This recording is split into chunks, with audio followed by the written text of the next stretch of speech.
Still think Hollywood's golden age was all glitz and glamour? Prepare to be shocked about its dark side too, from excessive control to abuse of child stars. Here are 25 nasty truths about Hollywood.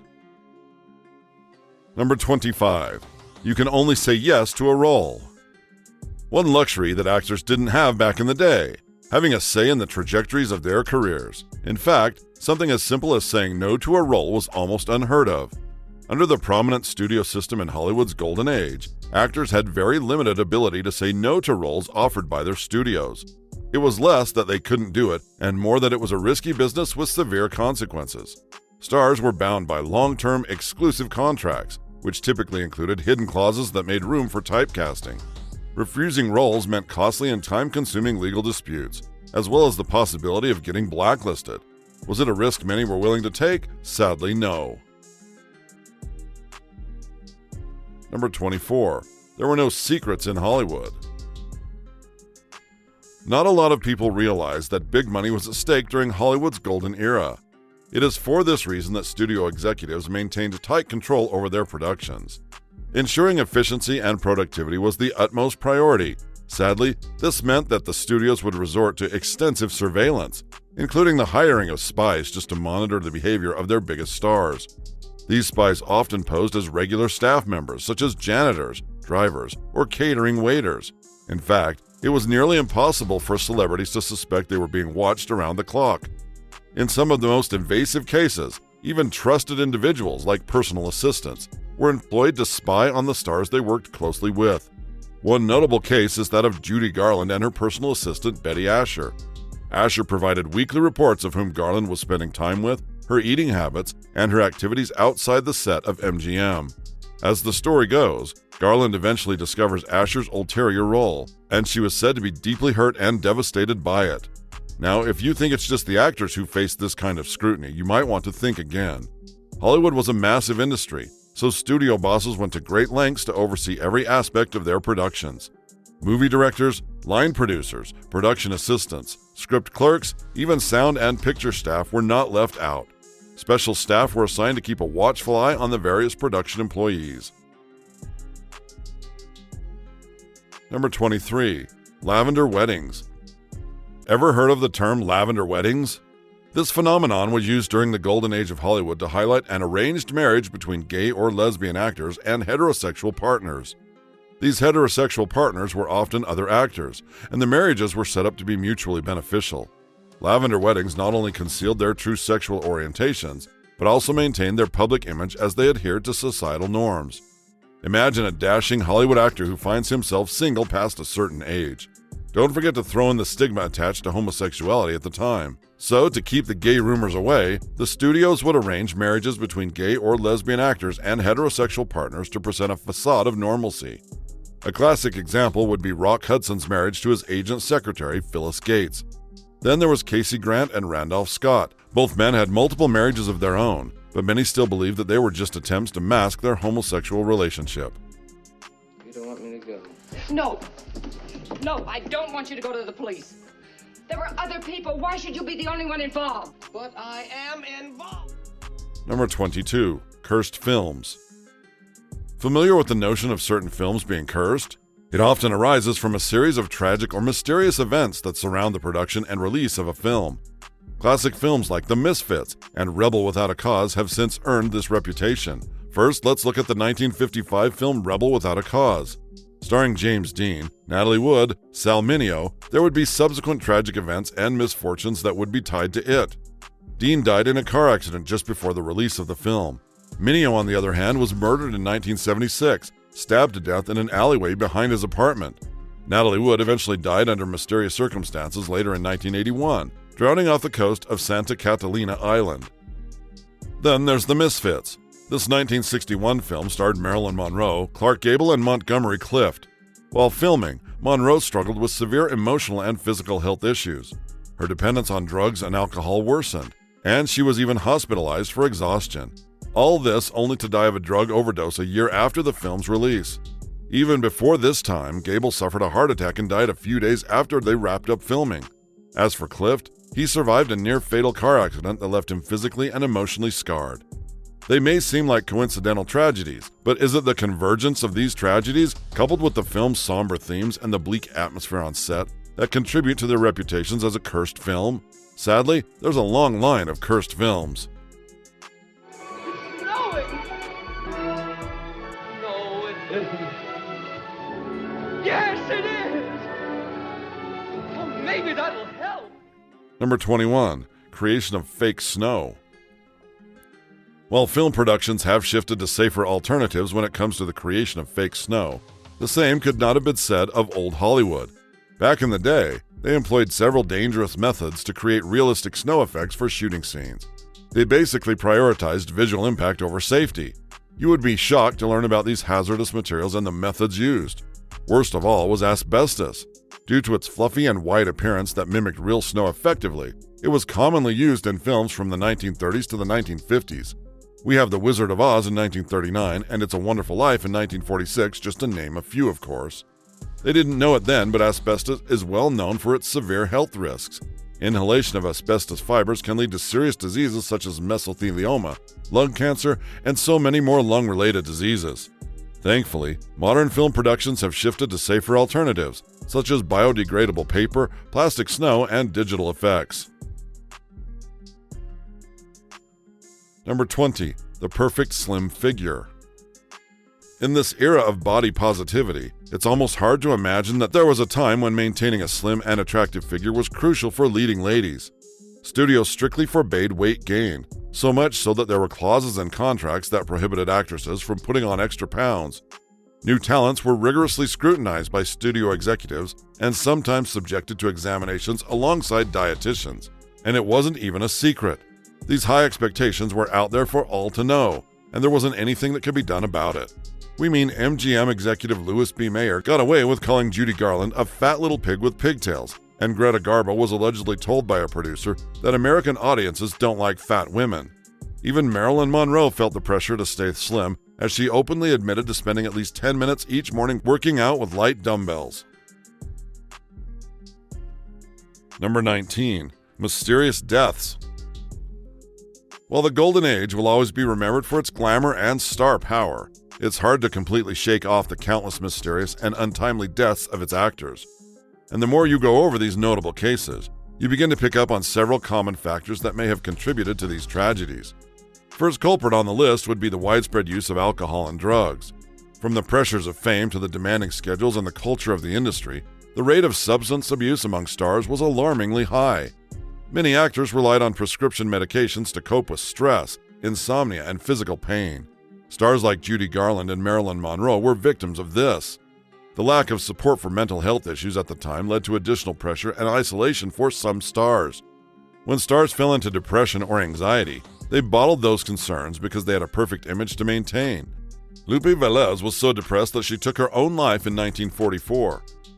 What about the Hollywood sign girl? Peg Entwistle jumped off that sign because she didn't want to deal with her current career struggles and possibly some other personal troubles. The exploitative studios also had a role to play in this. Stars had little control over their careers or personal lives. The result? Feelings of helplessness and desperation. The intense scrutiny and relentless pressure from gossip columnists no doubt took a toll on actors' personal lives as well. As for the mysterious deaths, you would have the studios to thank for that. They were so quick to manage or cover up scandals that their strategies often left room for theories of foul play to persist. Number 18. Gossip columnist. Gossip columnists were a formidable force during the golden age of Hollywood and were central to the development of modern celebrity culture.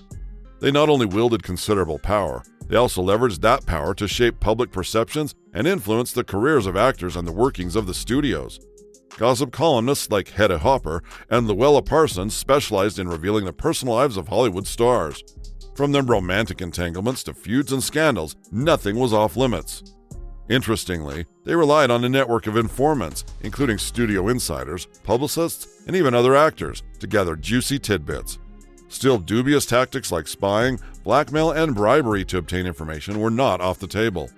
What's even more interesting is that studios frequently cooperated with gossip columnists to promote their stars and films. Most times, these columnists were the secret ingredients to conjuring up star power. Their stories could turn actors into beloved figures or vilify them. Same way their positive coverage could boost an actor's career, it could very quickly turn into negative press that could lead to a loss of roles, public ostracism, and even blacklisting. Truth be told, the constant threat of negative publicity forced many actors to comply with studio demands, no matter how great the personal cost. Number 17. Fueling long-standing feuds. Long-standing feuds during the golden age of Hollywood were common and often sensationalized by the media. From professional rivalry to personal differences and studio politics, these feuds arose from a variety of sources. Let's begin with the fact that there are limited leading roles and significant competition among top actors. For this reason alone, professional rivalry was inevitable. Stars often vied for the same coveted parts and awards, which ultimately led to jealousy, resentment, and long-term grudges. Take the notable feud between Bette Davis and Joan Crawford. Their animosity was famously exploited in the film Whatever Happened to Baby Jane. Even the famous sisters were not immune to the wave. Olivia de Havilland and Joan Fontaine had a well-documented sibling rivalry stemming from childhood jealousy, competition for roles, and personal differences. There were also affairs and romantic rivalries, but no matter the nature of the feud, they all had one thing in common. It highlighted the complex interplay of fame, competition, as well as the element of human emotion in the entertainment industry. Number 16. Mafia ties. The golden age of Hollywood was a period of glitz and glamour, but it also had a darker side, one that involved organized crime. You see, it was a loosely guarded secret that mafia ties were prevalent in several areas of the entertainment industry. These ties influenced the business dynamics, personal lives of the stars, and most shockingly, the overall functioning of Hollywood. One particular area in which the mafia had significant influence was over the labor unions in Hollywood. Gangsters like Willie Beoff and George Brown manipulated union activities and extorted money from studios. They also used violence and intimidation to achieve their goals. They owned and managed the nightclubs and prominent entertainment venues. They were also allowed to fund movies, and this gave them a foothold in the industry. When it came to the stars themselves, the mafia gained further access to them through their illegal gambling operations. Stars and other prominent industry figures often found themselves indebted to mobsters. And sometimes, to support their lavish lifestyles or cover debts, some industry figures borrowed money from the mafia, falling deeper into their influence. You can see how these entanglements were almost inevitable, right? Number 15. Scandalous love affairs. The golden age of Hollywood was marked by numerous scandalous affairs, and it really is not hard to imagine why. All that time spent together on set or hanging around in the same glamorous circles does create the right atmosphere for romance. But it is for this same reason that when these stars get together, it captures public attention and leaves significant impacts on the careers and personal lives of the stars involved. Some of the most notorious affairs from the era were often made worse by the over-sensationalization of gossip columnists. When counting the most scandalous of these affairs, some names just have to be mentioned. One notable mention is Ingrid Bergman and Roberto Rossellini, the pair who ignored their spouses and kicked off an affair during the filming of Stromboli. Bergman was particularly blacklisted in Hollywood, and it was several years before she could restore her career. Another actress who sparked public outcry was Elizabeth Taylor. Alongside Eddie Fisher and Debbie Reynolds, Taylor made quite the news. First, she began an affair with singer Eddie Fisher, who was married to her close friend Debbie Reynolds. Then she left Fisher for someone else, like she hadn't caused all that drama. Her career never truly suffered, but her reputation as a homewrecker was solidified. Then there's Clark Gable and Loretta Young, Charlie Chaplin and his teenage brides, then of course Errol Flynn and his long list of underage conquests as well. We could probably go on all day, but you get the idea. Number 14. Child stars went broke. Nothing lasts forever, they say. The same can be said for wealth. Many actors eventually found themselves at the bottom of the food chain when they made bad decisions, or in the case of child stars, when bad decisions were made for them. One sorry case is that of Jackie Coogan. While many may not know him by name, film enthusiasts would likely recognize Coogan for his unforgettable portrayal of the orphan child in Charlie Chaplin's 1921 masterpiece, The Kid. Before appearing in the film, Jackie Coogan was pretty much unknown. From obscurity to becoming Hollywood's first child star during the silent era, it was something truly special. Sadly, his name is now attached to a sorry scandal, one in which his parents squandered all of his money. His first role alongside Chaplin turned him into a star. His fame soared further with roles like Oliver Twist in 1922 and Tom Sawyer in 1930. All this led to a substantial increase in both popularity and wealth. Following his roles in The Kid, Coogan secured a $500,000 contract with MGM. At just 8 years old, Coogan was earning $22,000 per week. However, his life took an unexpected turn. At the age of 21, Coogan anticipated gaining control of his hard-earned money. Yet his mother Lillian and her new husband, family lawyer Arthur Bernstein, had a nasty surprise in store for him. They had squandered the better part of his money. Coogan took legal action against his mother and stepfather in a bid to reclaim his earnings. Sadly, the law was not in Coogan's favor. Jackie Coogan never recovered his finances. But one thing his ordeal did, it prompted legislative action to protect child performers, ultimately leading to the enactment of the Coogan Law to prevent parents or guardians from accessing a child performer's earnings without restrictions. Number 13. Obsessed and dangerous fans. It goes without saying that the golden age of Hollywood was a period marked by the creation of larger-than-life stars who garnered intense public admiration. But as you well know, this admiration sometimes crosses into the territory of dangerous obsession. Let's begin with a well-known actress from the golden age. Teresa Wright faced harassment from an obsessed fan. Wright was stalked by an obsessive fan who kept sending threatening letters and even attempted to break into her home one time. John Lennon, as well, was a member of the Beatles and also had a successful solo career. That is, until he was shot and killed by Mark David Chapman, an obsessed fan who had been fixated on him for years. We can't also forget the 1989 incident where Rebecca Schaeffer was stalked and murdered by Robert John Bardo, a fan who had become obsessed with her. Sadly, even child stars were not left out. Shirley Temple was only 10 when she had to perform Silent Night on a live show. Somehow, a woman rushed forward and tried to kill her. Her reasons? Nothing but the fact that Shirley was born on the same day and around the same time her daughter had died. Number 12. Walt Disney's affinity for the Nazi. Did you know that rumors of Walt Disney's having ties to the Nazi regime have persisted for decades? Even though there isn't any form of evidence to back them up. The truth is, Disney's political views and actions during the 1930s and 1940s have since been heavily scrutinized. And perhaps the most scrutinized of all would be the claims and allegations of anti-Semitism and collaboration with Nazi sympathizers. While the uncertainty of his involvement or the extent of it has sparked an enduring debate amongst people, one can't help but wonder where the idea even came from. The earliest point of this controversy could be traced to his visit to Germany in 1935. It is believed that he met with high-ranking Nazi officials, including propagandist Joseph Goebbels. Critics have now argued that Disney's interactions with Nazi officials suggest sympathy at best or even collaboration with the regime itself. Disney and his brand opted to sell a totally different story, one that suggests that this controversial visit was purely business-related. If this version is to be believed, then Disney was simply exploring several opportunities to distribute his films in Germany. But of course, these two truths can coexist.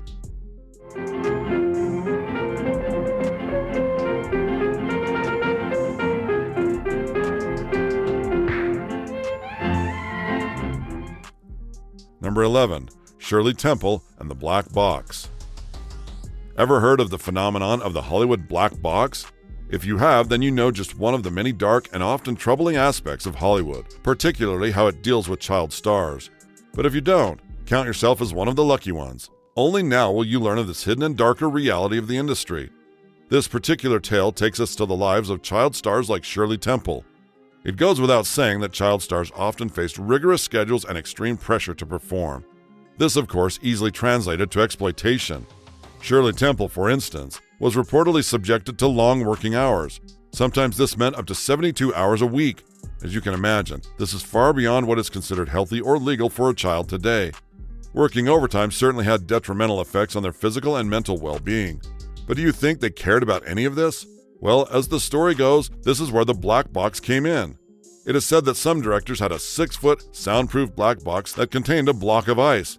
When kept inside, the child would have to stand alone in the cold, humid air, or even worse, sit on a block of ice. This was used to threaten and eventually punish child actors who were, let's just say, uncooperative. Being a child star is stressful enough, but having to face such treatment because you were physically tired of working is beyond cruel. Number 10. No room for the mentally ill.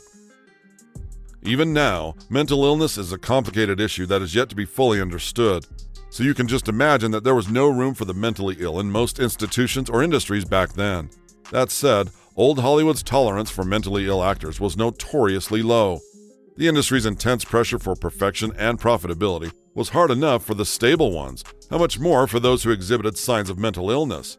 The mere thought of a mental illness was heavily stigmatized, and any sign of mental health struggles was considered a career-ending liability. As a result, many actors concealed their conditions. This, of course, compounded the problem by creating an environment without proper support and treatment.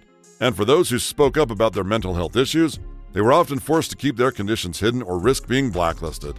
There have been several high-profile actors who suffered greatly due to this lack of understanding and support for mental health issues. Perhaps the most prominent of all is Frances Farmer, a talented actress of the 1930s and 1940s. She faced severe mental health challenges and was eventually diagnosed with paranoid schizophrenia. At some point, she was sentenced to 6 months in jail following a courtroom outburst. She was institutionalized against her will, subjected to harsh treatment, and her career was effectively destroyed. Number 9. The impossible contracts. One thing about Hollywood's golden age, studio contracts were notoriously hard on actors. Unlike what we have now, the studios back in the day had immense power and control over their stars. One way they assert this control is by long-term exclusivity. Actors were often signed to long-term contracts, typically lasting 7 years. These contracts bound actors exclusively to a single studio and prevented them from working elsewhere without the studio's permission. Beyond this, the studio's exclusivity also meant that actors had limited say in the kind of roles they played. Morality clauses were also a standard in studio contracts. It gave studios the right to suspend or terminate contracts if actors engaged in behavior deemed inappropriate or scandalous. Can you imagine the constant scrutiny? These clauses pressured the actors to maintain a spotless public image and adhere to the studio's moral standards, even if it came at the cost of their personal freedom and privacy. The studios controlled nearly every aspect of an actor's life, including their public appearances, relationships, and even their personal habits. And just when you think it would be worth it all, you would be wrong. While some stars were paid well, many were underpaid relative to the profits their films generated. Stars like Bette Davis and Olivia de Havilland famously challenged their respective studios over their contracts. Their fight served as one of the earliest signs that the erosion of the studio power was inevitable. Number 8. The Hollywood Fixers. Once prominent figures in Hollywood during the Golden Age, Howard Strickling and Eddie Mannix were the men to know at Metro-Goldwyn-Mayer or MGM. While they had official roles to fulfill at the studio, they also built a far more sinister reputation for themselves. As the story goes, they were heavily involved in managing scandals, protecting the studio's reputation, and handling the personal lives of stars. Howard Strickling served as the head of MGM's publicity department, so you can already see that scandal management and image crafting was his top priority. He allegedly had the media and press in the palm of his hands and could promote or bury any story in the studio's interest. Eddie Mannix, on the other hand, served as MGM's general manager. From intimidation and violence to bribery and coercion, Mannix was known for his ruthless efficiency in solving problems. Together, their activities as fixers involved manipulating the media, covering up scandals, and sometimes using unethical or illegal means to protect the studio's interests. Most notorious of their alleged activities included suppressing Joan Crawford's pornographic film, orchestrating the cover-up for the Clark Gable paternity scandal, and even concealing the true circumstances of Paul Byrne's death. And these are just a few. Top that off with countless abortions for different actresses. Don't you just shudder at the thought of what they were really capable of? Next, a star who took extreme measures to keep her daughter a secret. My mother, Loretta Young, did Call of the Wild. Well, the first time I knew who my father was, I was 23, and I was... Number 7. A secret Hollywood child. Actress and writer Judy Lewis was raised under the belief that she was the adopted daughter of renowned actress Loretta Young. But in truth, Young actually was her biological mother. Of course, a secret mother also meant she had a secret father, too. Imagine Judy's reaction when she eventually learned in adulthood that she was the love child of a one-time love affair between Loretta Young and Clark Gable. The revelation, chronicled in her 1994 memoir Uncommon Knowledge, shook the foundations of Hollywood as it unraveled a story of secrecy and scandal. Young and Gable met on the set of the 1935 film Call of the Wild. Despite Gable's marriage to Rhea Langham and Loretta Young's strict Catholic upbringing, their undeniable chemistry led to a clandestine affair. As whispers of their relationship spread, Young's doctor intervened. He advised the studio that she needed a hiatus from filming due to a purported serious illness. This, of course, was a cover-up for the unexpected pregnancy. Following this covert delivery, Young placed her newborn with temporary caregivers and eventually an orphanage. Months later, she orchestrated the adoption of her child at 19 months old. Despite the fabricated narrative presented to the public, skepticism prevailed in Hollywood circles as Judy herself bore a striking resemblance to Gable. Years later, after Gable's passing from a heart attack at 59 in 1960, Judy finally got her mother to disclose the long-guarded truth. Young finally confessed, and their relationship was eventually better for it because they were done with the secrets. Number 6. Dangers faced by action stars. For this one, we are taking it back to the silent film era, a time when the welfare of actors often came second to studio profits. Wallace Reed was one of Hollywood's first major actors at the time. He even built a reputation for performing his own stunts in action sequences.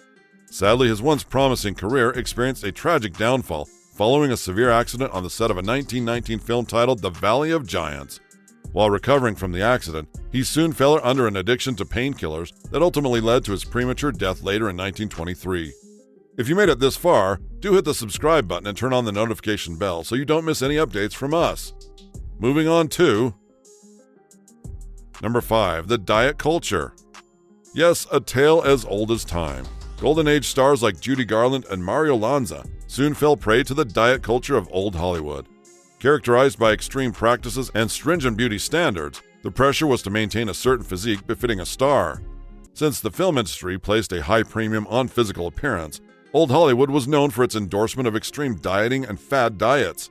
As such, actors and actresses often followed drastic regimens to achieve and maintain their weight and figure.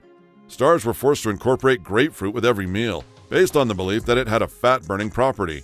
Some were even placed on strictly liquid diets only. And when they weren't taking broth or juice as a full meal, they would have a cigarette in hand because tobacco companies were marketing their products as an appetite suppressant. Then, when staying active became a problem, they resorted to using drugs and stimulants like amphetamines, laxatives, and diuretics.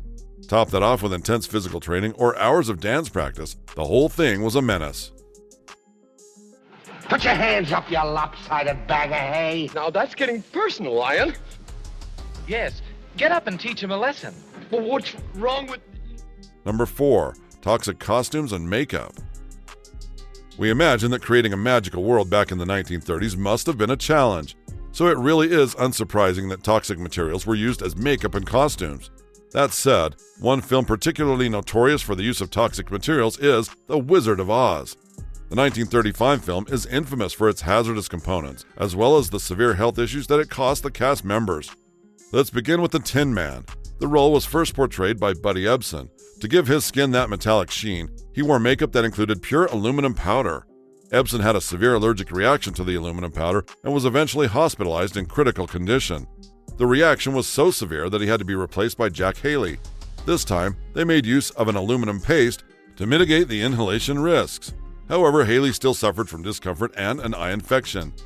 Margaret Hamilton, who starred as the Wicked Witch of the West, had her skin painted with copper-based makeup that contained toxic chemicals.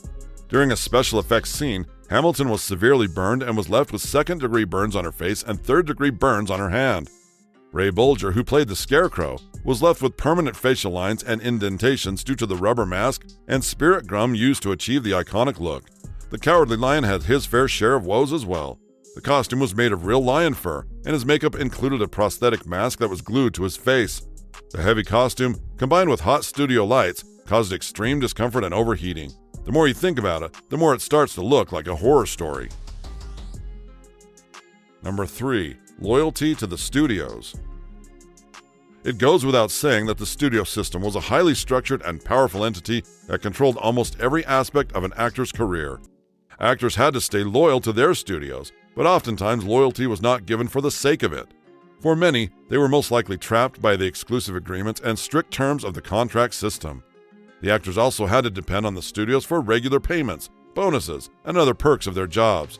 Then we have the blacklist threats. Actors who defied their studios could be blacklisted so easily, ultimately making it difficult to find work elsewhere in the industry. Wouldn't you be loyal under these circumstances? Satisfied with this arrangement. So don't force any issues unless you want to cause plenty of trouble. You've made it impossible. Number 2. Blackmail to stay in line. For this one, we will lay emphasis on the life and career of Joan Crawford. As you are about to see, her career in old Hollywood exemplifies the intense pressures and manipulations faced by actors under the studio system. One particularly significant aspect of this manipulation was the blackmail she experienced from MGM. Born Lucille Fay LeSueur, she was one of MGM's biggest stars from the 1920s through the 1940s. Known for her glamour and talent, she became a top box office draw. However, underneath all of that was a power tussle only made worse by the fact that actors were bound by long-term contracts. By the late 1930s, Crawford's popularity was declining.